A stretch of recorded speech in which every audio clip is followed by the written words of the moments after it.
Good morning সবাইকে। তো এখন আমার বাসি কাজ সারা হয়ে গেছে সকালবেলা। এখন আমরা চা খেয়ে নিলাম, তারপর এখন আমি আমার বাসি বিছানাটা গুছাবো।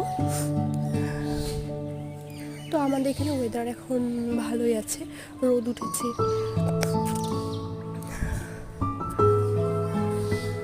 বাসি বিছানাটা গোছানো হয়ে গেছে, ঘর গোছানো হয়ে গেছে। দেখো আমাদের এখানে কিন্তু বেশ ভালো রোদ উঠেছে। আর এটা আমাদের ঠাকুর মন্দির। আর আমি এতদিন ছিলাম বাপের বাড়ি, এখন আমি শ্বশুর বাড়ি এসে গেছি। তো মুড়ি মাখিয়ে এবার আমরা সবাই মিলে এখন মুড়ি খেলাম।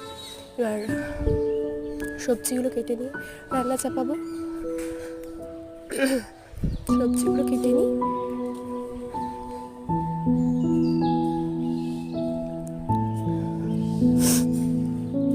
এই ওয়েদারে আমার প্রচণ্ড ঠান্ডা লেগে গেছে, গলা শুনে বুঝতেই পারছো।